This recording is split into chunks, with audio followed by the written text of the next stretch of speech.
오늘 우리에게 주신 하나님의 말씀은 누가복음 24장 28절에서 35절의 말씀입니다. 신약 성경 140면에 있습니다.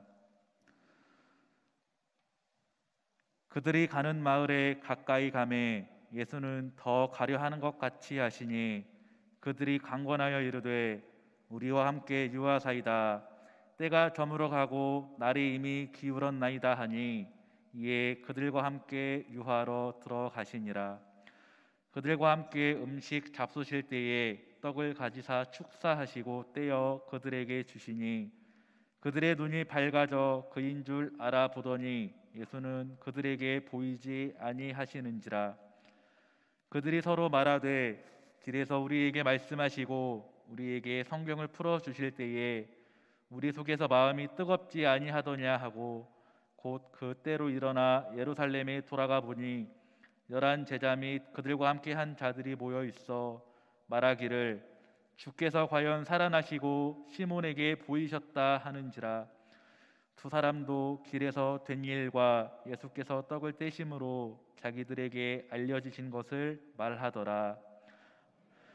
유인영 담임 목사님 나오셔서 엠마오로 가는 두 제자라는 제목으로 하나님 말씀을 선포하시겠습니다. 할렐루야. 우리 앞에 있는 분과 인사 나누시겠습니다. 사랑합니다. 축복합니다. 잘 오셨습니다. 하나님은 당신의 편이십니다. 아멘. 감사합니다. 우리 모두는 순례자입니다. 이 순례자라고 하는 것은 하나님께로부터 와서 하나님과 함께 동행하며 살다가 하나님께로 가는 존재다라는 의미를 가지고 있습니다. 그런데 이 순례자의 인생을 살아가는 것, 그것이 참 쉽지 않은 것을 봅니다. 우리 모두 다 첫 번째 인생이고요, 또한 마지막 인생이지요. 그래서 순례자로 하나님과 함께 동행하며 살고 있지만 때로 낯선 길을 걸어갈 때마다 과연 이 길이 맞는가라고 의문을 가질 수밖에 없습니다.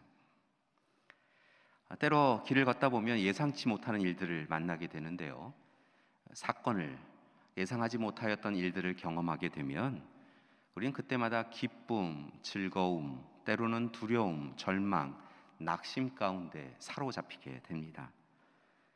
어떤 사건을 경험하게 되면 복잡한 감정이 우리의 마음을 사로잡아서 내가 사는 건지 감정이 사는 건지 잘 알지 못할 때가 있습니다.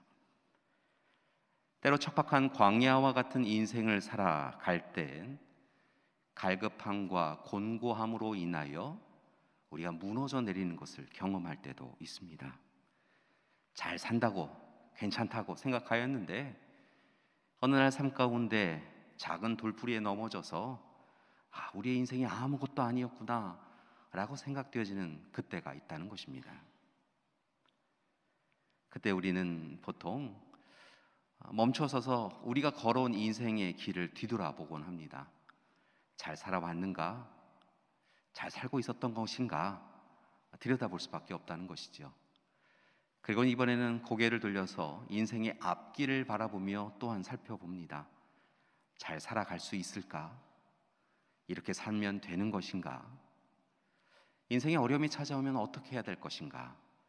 이런 고민을 하며 우리는 매일매일을 살아가는 것이죠. 교회 여러분, 지난 한 주간 잘 사셨습니까? 여러분 행복하셨던가요? 여러분의 인생은 이만큼이면 되었다 스스로 자족하고 만족할 수 있는 그런 괜찮은 인생이셨습니까? 감사한데요, 사실은 많은 분들이 더 가만히 계시는 이유는 아마도 요즘 코로나19라고 하는 예상하지 못했던 복병만이 아니라 삶을 살아가다 보니까 산재에 있는 여러 문제로 인하여서 참으로 절망하고 낙심할 수밖에 없는 일들이 더 많구나라고 하는 것을 깨닫는 분들이 많기 때문인 것 같습니다. 삶을 늘 좀 적극적으로, 그리고 적극적일 뿐만이 아니라 능동적으로, 낙관적으로 생각하며 살아야겠다 생각하는데요, 삶의 시간들이 더해질수록 인생이라고 하는 것이 결코 쉬운 게 아니구나라고 하는 비관적인, 다분히 비관적인 삶을 대한 생각을 가지게 되더라는 것입니다. 게다가 요즘처럼 스스로 감당해야 할 현실의 무게가 힘겨워지면 아침에 한숨 쉬고 일어나서 낙심하며 탄식하며 오늘 자고 나면 내일은 좀 나아질까 라고 걱정하며 잠을 청할 때가 있는 것을 봅니다. 그래서 2021년 우리 모두 다 사순절을 보내고 고난주간을 보내고 분명히 지난 주일에 주님이 부활하신 부활주일을 지내면서 절망하고 낙심한 삶을 이기고 기쁨과 소망이 있는 삶을 바라보았는데요, 실은 지난 한 주간의 삶을 들여다보면 주님과 함께 부활의 기쁨을 누리며 행복하다, 잘 될 것 같다 라는 생각보다는 실은 여전히 주님은 떠나가신 빈 무덤에서 내 삶은 왜 이런가, 우리 가정은 왜 이런가, 내 몸과 마음과 삶은 왜 이런가 라고 하며 근심하였던 한 주간인 것을 봅니다. 참 쉽지 않죠? 그러나 교회 여러분, 다시 한번 말씀을 드립니다. 우리 홀로 스스로는, 혼자는 낙심하고 절망할 수밖에 없지만 분명한 것은 주님께서 우리와 함께하여 주시면 우리에게 희망이 생기는 줄 믿습니다.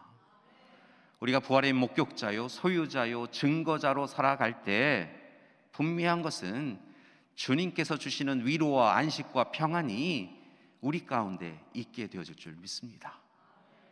따라서 바라고 원하기는요, 로마서 12장 12절의 말씀처럼 소망 중에, 하나님 주시는 소망 중에 즐거워하며 환난 중에 넘어지지 마시고 낙심하지 마시고 참고 인내하시며 오직 하나님 앞에 기도에 항상 힘쓰며 살아가는 우리가 되기를 소망합니다.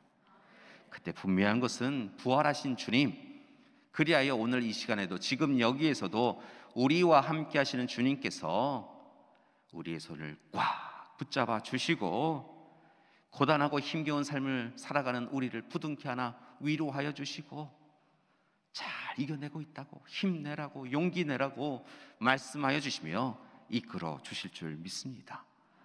자, 사랑하는 교회 여러분, 이제 주님 손 꽉 붙잡으시고 오직 주님과 동행하시는 여러분 되기를 소망합니다.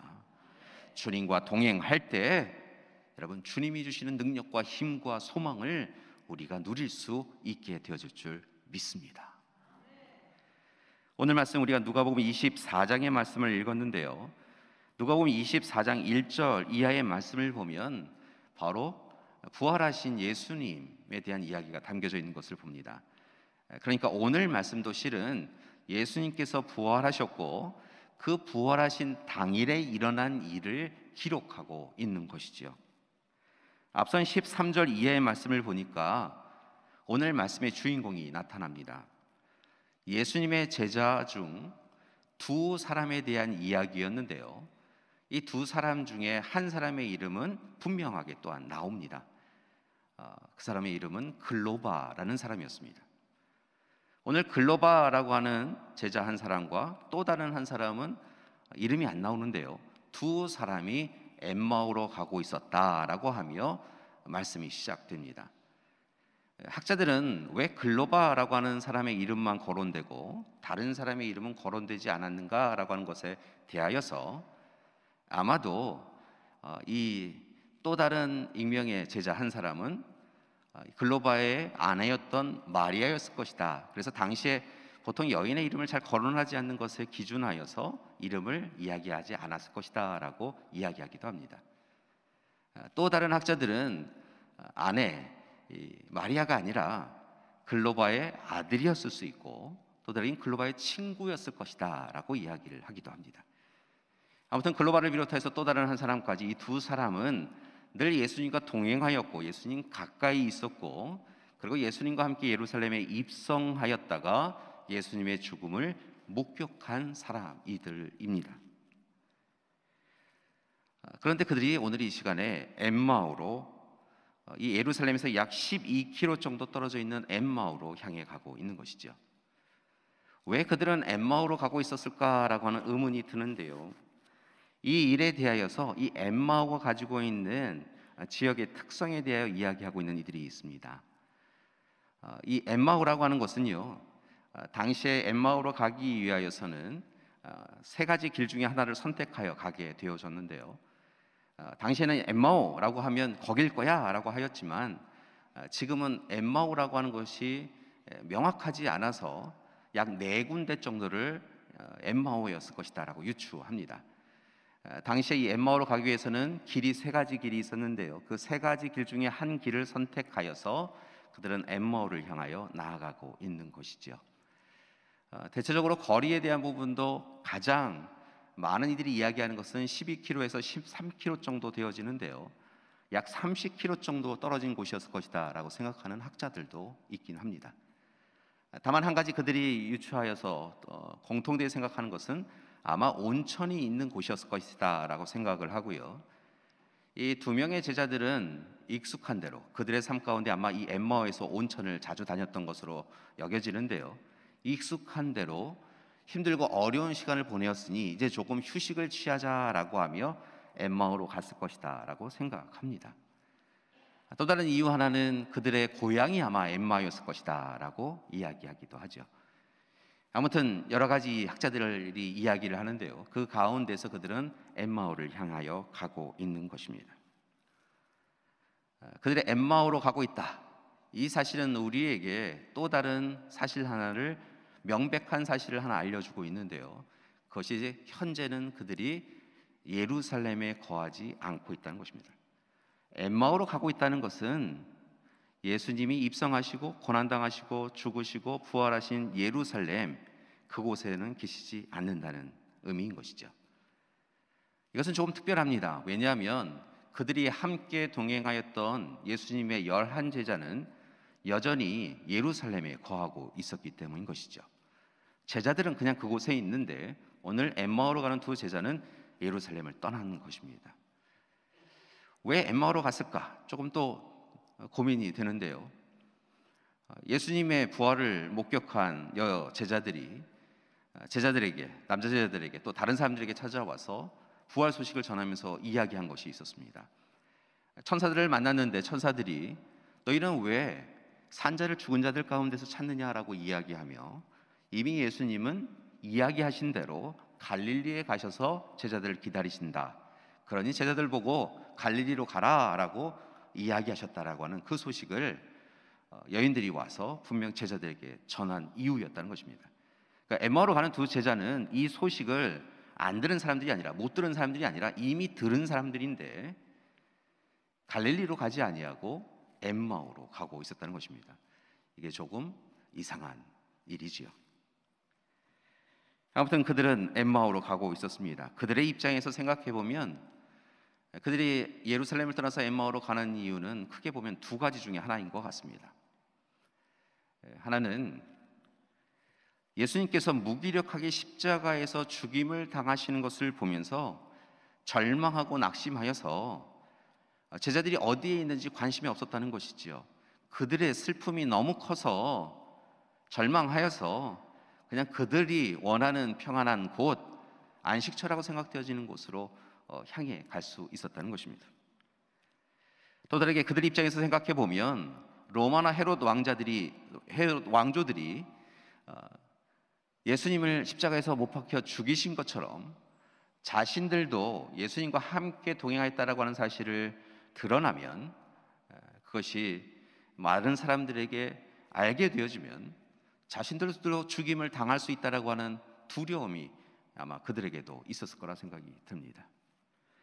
아무튼 그들의 입장에서 생각하면 절망, 낙심, 두려움이 그들의 발걸음을 엠마오로 옮겨가게 한 것이죠. 그렇게 길을 떠난 두 사람은 터벅터벅 엠마오를 향하여 나아갑니다. 그런데 그렇게 가는 그 길들 가운데서 두 사람은 잠시 말없이 그 길을 걷다가 조금 시간이 지나서는 자신들에게 일어난 일들에 대하여 다시 한번 상기하며 이야기를 나누기 시작한 것을 봅니다. 예수님의 삶, 고난받으심, 죽음에 대하여 이야기 나누지요. 아마도 예수님의 공생의 사역 동안 오랜 시간 동안 그들이 함께 동행하였던 것을 보는데요. 예수님의 공생의 사역 동안 가르침, 병을 고치심, 놀라운 이적과 기적의 사건에 대하여 이야기를 나눕니다. 잠시 후에는 예수님이 예루살렘에 입성하신 이후에 일주일간의 행적을 이야기 나누며 그 시간 주님이 이야기하셨던 것들에 대하여 그들 마음에 담겨져 있는 이야기들을 서로 나누지요. 그런데 말씀을 보니까요, 단순히 이야기 나누었다라고 하는 것이 아니라 이야기 나누었다라고 하는 이 단어를 살펴보니까 목소리를 높여서 논쟁하였다라고 하는 그런 의미를 담고 있는 것을 봅니다. 그러니까 그냥 고개를 끄덕이면서 이런 일이 있었지라고 하는 정도가 아니라요, 일이 있었지, 일에 대해서 어떻게 생각해? 주님은 뭘 원하셨을까? 왜 주님은 죽으셨을까? 주님 이렇게 죽을지도 어떻게 알았어? 이렇게 이야기하면서요, 주님의 오심, 고난받으심, 죽으심에 대하여 그들은 논쟁을 붙이며 이야기를 나누고 있었다는 것입니다. 특별히 그들 이야기 가운데는 예수님이 부활하셨다라고 하는 여인들의 이야기를 들었기 때문에 과연 예수님이 부활하셨을까? 그게 가능한 일인가?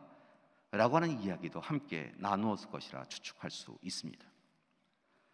이렇게 목소리를 높여서 이야기 나누는 가운데 그들의 행렬에 낯선 한 사람이 접근해 옵니다. 그리고 그들 사이에 끼어드시지요. 성경은 이분이, 낯선 분이 예수님이었다라고 이야기하는데요, 제자들은 예수님을 예수님으로 알아채지 못합니다. 분명히 예수님과 함께 동행하였고 예수님을 멀리에서부터 또 가까이에서 보았을 거라 생각하는데요, 그들이 예수님을 알아보지 못한 것입니다.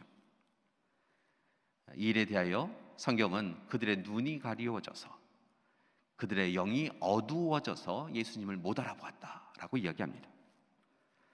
예수님은 그들에게 물으십니다.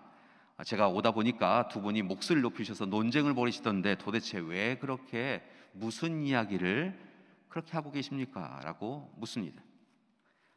이에 두 사람은 슬픈 빛을 띠고 예수님에게, 낯선 사람에게 이야기를 하지요. 지금 보니까 우리들처럼 예루살렘에서 내려오시는 것으로 보이는데 예루살렘에서 일어난 일을 못 들으셨습니까? 우리가 이렇게 이야기하는 것은 나사렛 예수에 대한 이야기입니다. 예수님이 대제사장들과 관리들에 의하여서 십자가에 못 박혀 죽임을 당하셨습니다. 오늘이 사흘째 되는 날입니다. 우리는 그분이 이스라엘을 구원해 주실 메시아라고 생각하였습니다. 그분과 함께 동행하며 그분의 가르침을 들으며 우리는 그분이 분명히 우리의 힘겹고 어려운 삶을 회복시켜 주시리라 생각하였고, 개인만이 아니라 이 민족, 이 나라도 구원해 주실 우리가 기다렸던 메시아라고 생각하였습니다. 그런데 갑자기 무기력하게 십자가에서 죽임을 당하셨습니다. 물론 사람들 이야기를 들으니까 예수님께서 부활하셨다라고 이야기하는 사람도 있습니다. 우리가 그 이야기를 지금 나누고 있었던 중입니다 라고 답하지요. 그랬더니 그런 두 제자에게 예수님께서 뜻밖의 이야기를 하십니다. 그 두 제자에게는 낯선 사람이 뜻밖의 이야기를 한 것이지요. 두 분이 이야기하신 것을 들었습니다. 그런데 저는 조금 의문이 듭니다. 왜 그렇게 슬퍼하십니까? 오늘 예수님께서 여러분 이야기처럼 고난받으시고 죽으셨다가 부활하셨다고 한다면 기뻐할 일이 아닙니까? 왜 슬퍼하십니까? 라고 물었다는 것입니다. 예수님은 그들에게 이야기하십니다. 성경의 말씀을 보면 많은 예언자들이 메시아, 그분이 이 땅에 오시면 고난받으시고 죽으시겠다가 부활하신다고 이야기하셨는데 왜 그것을 믿지 못하고 이렇게 슬픔 가운데 있습니까? 십자가를 어떻게 생각하십니까? 예수님이 십자가에서 죽으셨다라고 하는 것은 단순히 세상 사람들이 이야기하는 것처럼 실패하고 좌절한 인생이 되었다라고 하는 것을 의미하지 아니하고, 성경의 말씀을 보면, 예언자들의 이야기에 보면 오히려 그 십자가야말로 승리의 표시이고, 주님이 십자가 지심을 통하여서 우리가 구원을 받고 영원한 생명을 누리며 부활의 자리에 선다라고 약속하지 않았습니까? 라고 이 낯선 사람이 예수님이 그들에게 이야기하신 것이죠. 그때 절망과 낙심, 두려움에 빠져 있던 이들, 그래서 엠마오로 가던 그들이요, 마음 깊은 곳에서 뜨거워지는 것을 느낍니다. 여러분, 갑자기 날씨가 더워진 게 아니라요, 그들 마음 깊은 곳에서 낯선 사람, 실은 주님께서 이야기하시는 죽으심, 고난받으심, 부활에 대한 이야기를 듣자 그들 마음 깊은 곳에서부터 그 말씀으로 인하여 뜨거움이 생겼다는 것입니다. 성경 말씀을 보니까 뜨거움이라고 하는 표현도 있지만 불타올랐다라고 하는 표현이 있는 것을 봅니다. 그래서 그런지요, 그들이 이제 절망과 낙심 가운데 가두어지지 아니하고 소망을 가지고 기뻐하며 주님과 이야기를 나누는 것을 볼 수 있습니다. 이야기를 한참 나누면서요, 주님에 대한 이야기에 그들이 함께 기뻐합니다. 그래서 마을 근처로 왔을 때 이 두 명의 제자들은 이 엠마오라고 하는 곳에서 더 멀리 가고자 하는 낯선 사람 예수님을 붙잡아서 우리와 함께 오늘은 이곳에 유합시다, 거합시다 라고 제안을 합니다. 예수님이 왜 더 가고자 하셨는지 잘 모르겠는데요, 아무튼 예수님과 함께 이곳에 머물렀으면 좋겠습니다 라고 유하고요, 그곳에서 식사를 함께 나눕니다. 식사를 하는데요, 지금 보시면 여러분이 보시는 이 성화는 카라바조가 그린 그림인데요, 잘 보시면 이게 마을에 들어가서 본인들의 집으로 들어갔는지 여관으로 들어가는지 알지 못하는데 카라바조는 여관에 들어갔을 것이다 라고 생각하고 상상하여서 이 그림을 그린 것을 봅니다. 그곳에서 예수님께서 본인이 집주인도 아니고 한데 갑자기 그곳에서 주인인 양 떡을 떼어서, 빵을 떼어서 제자들에게 나누어 주십니다. 물론 하나님께 기도하고 이것은 너희를 위하여 주는 몸이다 라고 하실 수도 있고, 아무튼 그렇게 떡을 나누어 주셨다는 거죠. 그렇게 떡을 나누는 순간 제자들이 놀라운 일을 경험하는데요, 그들이 비로소 눈이 밝아져서 예수님을 알아보았다는 것입니다. 주님의 몸과 피를 나누었던 마지막 만찬 때를 그들이 기억하면서요, 빵을 나누는 주님을 통하여서 그들이 주님이심을 알게 되었다는 것이죠. 그래서 오늘 그림에 보면요, 한 제자는요, 주님이시구나 라고 깜짝 놀라면서요, 그 의자를 딛고 일어서려고 하는 듯한 모습을 보입니다. 또 다른 한 사람은 주님이시구나 그러고 팔을 드는 것을 볼 수 있지요. 그들은 비로소 오늘 이 시간 함께 저녁 식사를 나누는 식탁의 자리에서 주님이 주님이신 것을 깨닫고, 그리고 지금까지 함께 걸어오시며 주신 가르침에 대하여 그들이 귀한 깨달음을 얻게 되어집니다. 그런데 성경의 말씀을 보니까요, 그들이 주님이심을 깨닫자 주님이 갑자기 사라지셨다라고 이야기합니다. 앞으로 잘 살아라, 나는 먼저 간다, 이런 이야기 하신 것도 아니고요, 갑자기 그들이 주님을 알아보았을 때 주님이 사라지셨다라고 이야기하고 있다는 것이죠. 주님은 사라지셨지만 그들의 인생이 변하는 것을 봅니다. 오늘 말씀에 보니까 엠마오로 가던 제자들이었죠. 엠마오로 간 제자들이었습니다. 그런데 그들이 다시 일어났다는 것입니다. 그리고 그들이 두려움을 가지고 떠났던 예루살렘으로 갑니다. 예수님이 무기력하게 죽으셨기 때문에 절망하고 낙심하여서 떠났던 그 예루살렘으로 그들이 돌아간 것이죠. 그리고 그곳에서 숨어 있었던, 그들도 역시 두려움으로 숨어 있었던 예수님의 제자 공동체, 11명의 제자 공동체에 머무는 숙소로 그들이 합류합니다. 그리고 그곳에서 주님을 우리도 만났다, 부활하신 주님을 우리가 만났다라고 부활 소식을 전하는 자가 되었습니다. 교회 여러분, 이것이 바로 엠마오로 가던 두 제자와 관련되어 있는 사건입니다. 그들이 왜 엠마오로 갔는지, 그리고 그들이 왜 다시 예루살렘으로 돌아갔는지 우리는 말씀을 통하여 깨닫습니다.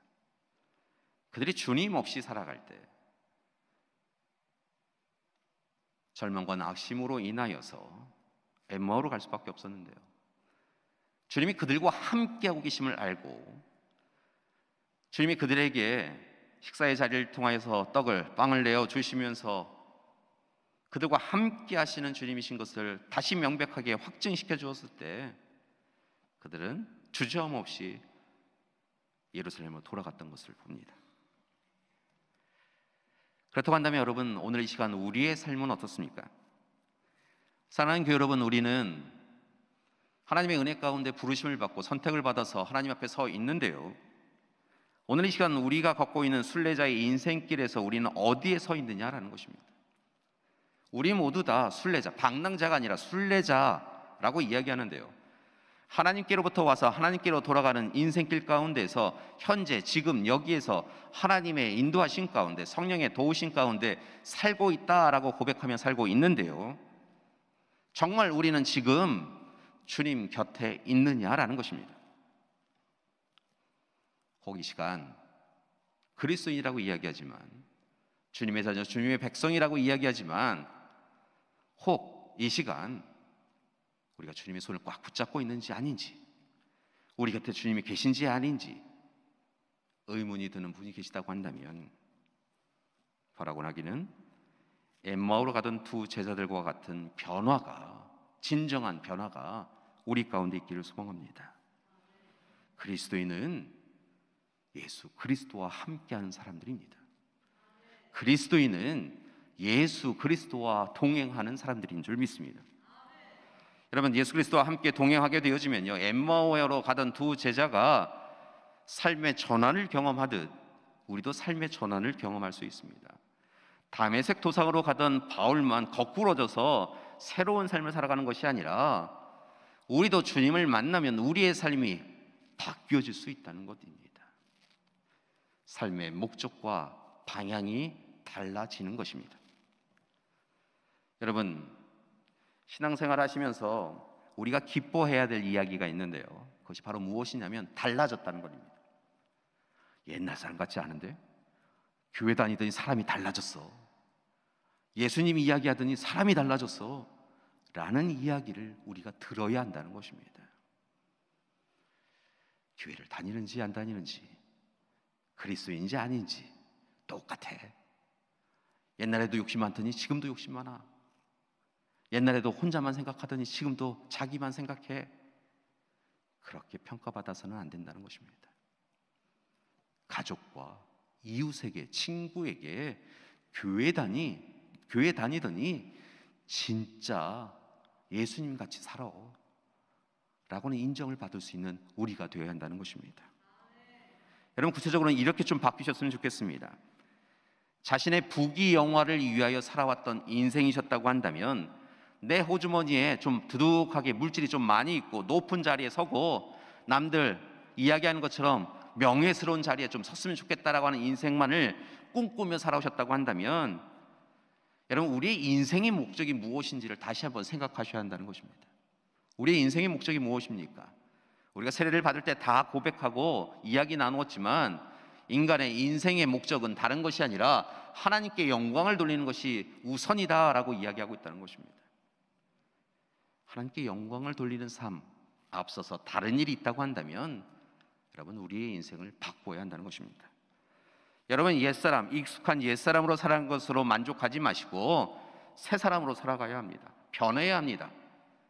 내 가족도, 내 이웃도, 내 자신도 인정할 만큼 내가 변했습니다 라고 이야기할 수 있는 새로운 삶을 살아가야 하는 것입니다. 세속적 승리를 얻는 삶에서 벗어나서 하나님이 기뻐하시는 삶, 그런 삶을 살아가야 하는 것입니다. 때로 그렇게 살다 보면 세상 사람들이 왜 그렇게까지 살아가냐고, 미련하게 살아가냐고, 다른 사람들도 다 눈 딱 감고 살면서 적당히 사는 것을 지혜라고 생각한다라고 이야기할 때, 아니라고, 예수님을 믿는 사람은 그렇게 사는 거 아니라고, 그리스도인답게 사는 것이 우리가 살아가야 될 삶이라고, 그렇게 이야기할 수 있어야 된다는 것입니다. 주님을 고백한 이후에는 이제는 내가 사는 것이 아니요 내 안에 계신 그리스도께서 사시는 것이라고 고백하며 살아가야 합니다. 물론 이 일은 절대 쉽지 않습니다. 우리가 살아보니까 알잖아요. 절대 쉽지 않습니다. 우리의 의지, 노력만으로 되는 것이 아니더라는 것입니다. 우리가 아무리 성실하고 진실하고 도덕적으로 문제가 없어도 언젠가는 무너지더라는 것입니다. 유혹에 빠지고 시험에 들더라는 것입니다. 그래서 참 쉽지 않은데요, 또한 한 가지만 하면 어렵지 않습니다. 그것은 우리의 인생을 살아가며 때로 길을 잃어버렸을 때, 힘겹고 어려울 때, 그럼에도 불구하고 우리에게 찾아오셔서 우리를 향하여 손을 내밀어 주신 주님의 손만 꽉 붙잡으면 우리의 인생에 흔들림 없이 주님이 원하시는 그 길을 걸어갈 수 있게 되어줄 줄 믿습니다. 자꾸만 주님이 내미신 손을 툭 치고 우리 원하는 삶을 이게 좋습니다라고 하면서 살아가면서 왜 내 뜻대로 살아가는 이 삶에 주님이 없으십니까? 안 계십니까? 왜 주님 안 도와주십니까? 라고 할 것이 아니라 오늘 시간 주님 손 꽉 붙잡고 힘겹고 어려워도 주님이 원하시는 그 길로 걸어가야 주님이 기뻐하시는 삶을 살아가고, 주님이 기뻐하시는 삶을 살아갈 때 주님께서 우리에게 놀라운 은혜를 허락해 주실 줄 믿습니다. 사랑하는 교회 여러분, 이것을 위하여서 엠마오로 가던 두 제자들처럼 우리의 삶에 변화가 있기를 소망합니다. 첫 번째 부탁드리는 변화는 이것입니다. 이제부터는 더욱 눈이 밝아지고 마음이 뜨거워지시기를 소망합니다. 여러분, 눈이 밝아져야 예수님을 온전히 알아볼 수 있습니다. 우리의 눈이 자꾸 영적인 눈이 어두우니까 예수님 안 따라가고 예수님 못 알아보고 다른 데를 가는 것이지요. 여러분, 눈이 밝아져서 예수님을 바라보는 여러분 되기를 소망합니다. 여러분, 마음이 뜨거워져야 됩니다. 여러분, 마음이 뜨거워져야 우리가 헛된 삶 꿈꾸지 아니하고 진짜 그리스도인으로 살아갑니다. 여러분, 우리가 예수님과 하나님과 첫사랑을 누렸을 때를 기억하십니까? 여러분, 그 첫사랑, 주님이 우리를 사랑하여 주셨다라고 하는 그 기쁨에 감사하며 여러분 오셔서 예배 드리시고 주님의 일 감당하셨지요. 우리의 마음이 식었습니다. 주님은 여전히 우리를 사랑해 주시는데 그 사랑이 당연한 것으로 여겨서 우리의 마음이 식었다는 것입니다. 다시 마음이 뜨거워져야 합니다. 그리고 주님의 사람으로 살아가야 하는 것이지요. 이렇게 눈이 밝아지고 마음이 뜨거워지기 위하여 우리가 해야 될 일이 있습니다. 그것은 다시 말씀 앞에 서는 것입니다.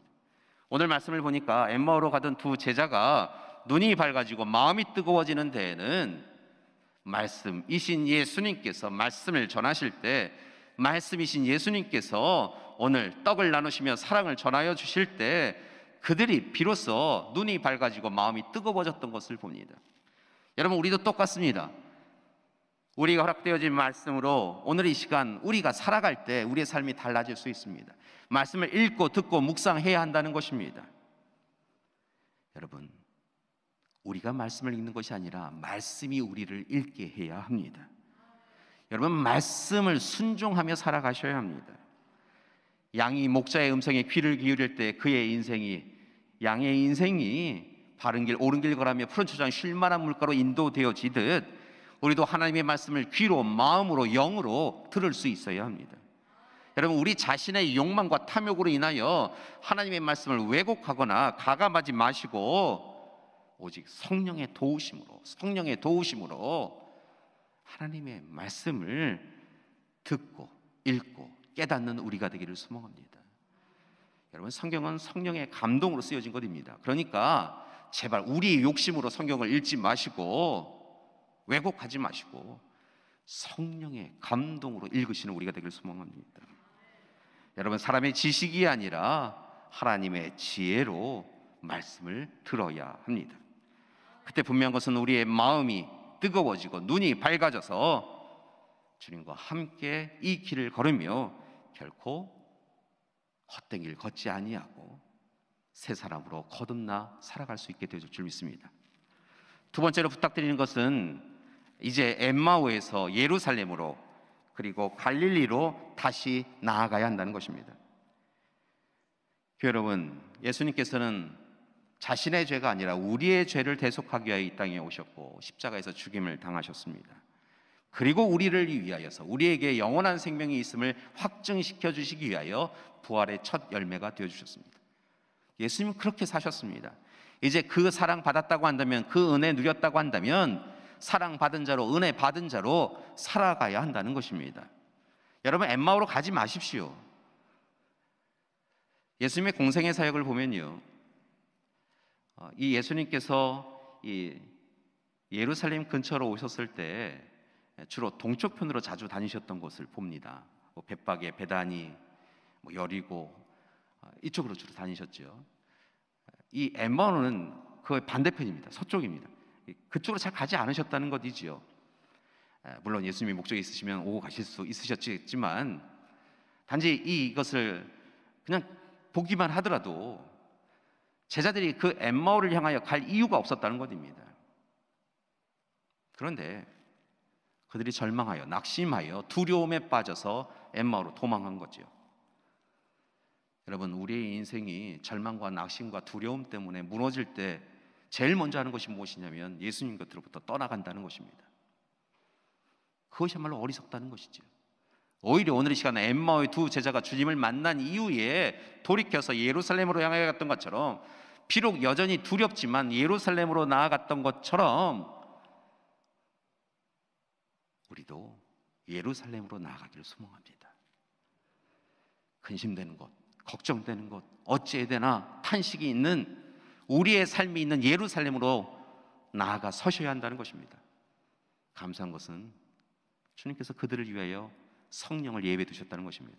성령은 체험하고 그리고 성령과 함께함을 통하여 그들이 변화되어지는 놀라운 역사를 준비해 주셨다는 것이지요. 그리고 그들이 성령 체험을 통하여 갈릴리에 나아가 마침내 증인으로 증거자로 살아갈 수 있게 되었던 것입니다. 사랑하는 여러분, 오늘 시간 우리의 삶의 자리가 그랬으면 좋겠습니다.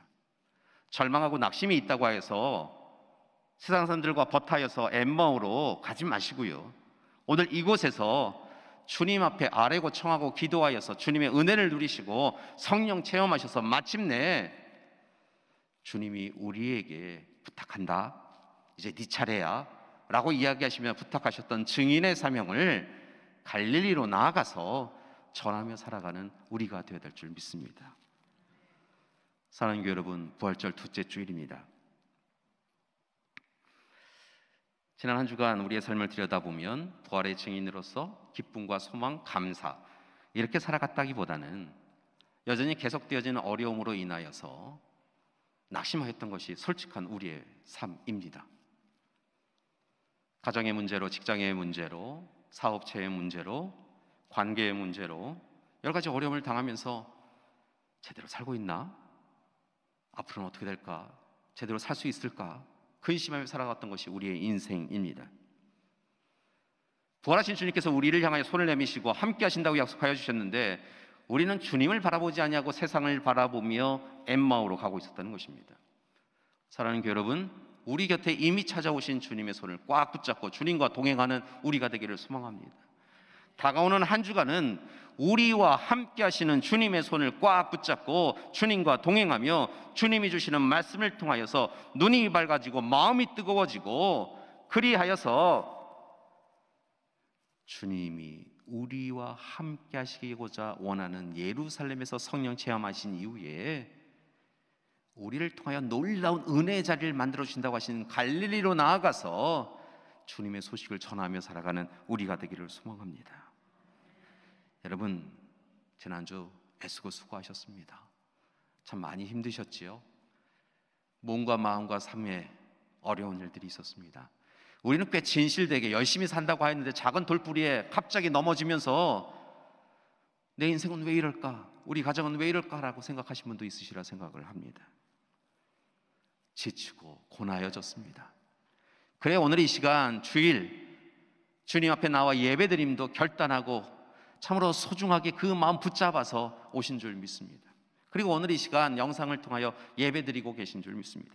오늘 시간 주님께서 여러분을 바라보고 계시고 알고 계십니다. 그리고 엠마오로 가던 두 제자를 만나주신 것처럼 우리를 만나주실 줄 믿습니다. 그래 주님 의지하고 의뢰하여서 이제 주님 말씀 순종하며 용기를 내어서 믿음의 용기를 가지고 주님 뜻대로 살아가는 우리가 되기를 소망합니다. 사랑하는 교회 여러분, 주님이 함께하고 계십니다. 주님이 함께하고 계십니다. 그러니 힘을 내시는 여러분 되기를 소망합니다. 우리 옆에 있는 분에게 이렇게 인사하셨으면 좋겠습니다. 힘내십시오. 주님이 함께하십니다. 잘 될 겁니다. 잘 될 겁니다. 주님이 도와주십니다. 아멘. 다가오는 한 주간은요, 어렵고 힘들어도 낙심하고 절망하여서 잊지 마시고요, 주님이 나와 함께하고 계셔 고백하시면서 주님 주시는 사랑을 누리시는 한 주간 되시기를 간절히 기도드립니다. 함께 기도하시겠습니다. 사랑의 주님, 오늘 이 시간 엠마오로 가는 두 제자의 모습이 우리의 모습과 같습니다. 우리도 절망하고 낙심하고 두려워서 주님을 떠나갔었습니다. 그리하여 부활의 기쁨이 있는 한 주간이었지만 우리는 여전히 빈 무덤에 머물렀던 것을 고백합니다. 이제 엠마오로 가는 두 제자를 만나주셨던 주님을 우리도 만나 뵙기를 원합니다. 말씀을 통하여 눈이 밝아지고 마음이 뜨거워지기를 소망합니다. 그리고 주님이 우리와 함께 하심을 고백하며 예루살렘으로 갈릴리로 나아가는 우리 되게 하여 주시옵소서. 우리 믿음의 가족들 손 꽉 붙잡아 주시옵시고 다가오는 한 주간 함께 하여 주시옵소서. 예수님의 이름으로 기도드립니다. 아멘.